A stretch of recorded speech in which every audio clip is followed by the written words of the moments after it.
risks are receding and you're suggesting some equity allocations increase, how then do you explain the underperformance of emerging versus developed markets? And do you see a rally in emerging markets equities? Well, when we talk about the tail risks, where they've really receded have been in the developed markets. And similar on the economic side, when you think about where economic data has been turning out much stronger than expected, again, it's been developed markets. So to us, that's the reason emerging markets have underperformed developed markets to some extent, and developed markets has been where a lot of the equity gains have been concentrated. It's possible emerging market equities can perform from here, but to me, it's more a question of what the relative performance as well as the absolute performance. From an absolute perspective, yes, there is room for outperformance. There have been policy drags in countries like China, for example, but valuations and equities in general, including emerging markets, still look pretty attractive.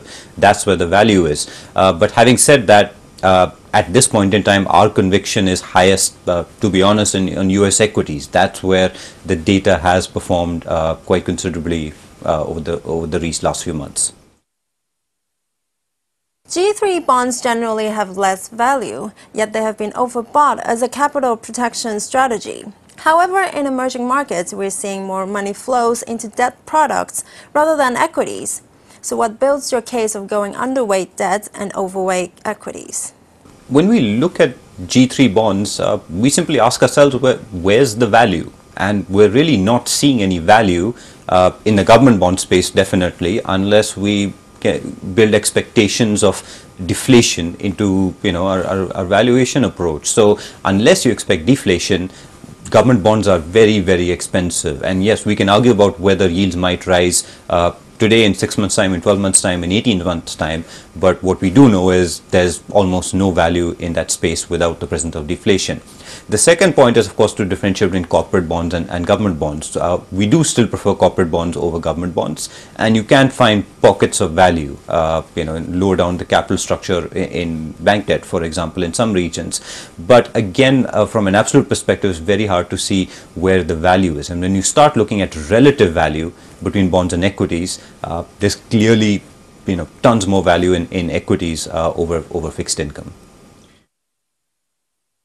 You have upgraded to overweight on base metals and commodities in general. What targets are you seeing on copper and aluminum from a medium to long-term perspective? Well, we've upgraded commodities overweight for two reasons. I mean, one is that it's consistent with a view of a broadening global recovery. For positive on the global economy, positive on developed market equities.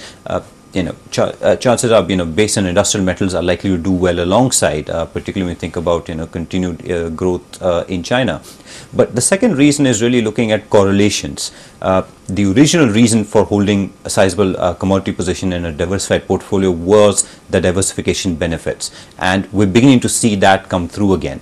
Equities like to do well, but they're not going to go up in a straight line, and that's where holding a sizable amount of a less correlated asset like commodities can really help portfolio characteristics, not only returns but the amount of volatility your portfolio holds. So it's really these two reasons. We're not sort of holding ourselves ransom to any specific targets on both, but given our view of the global economy and given our basis of constructing a portfolio, we believe an overweight makes sense.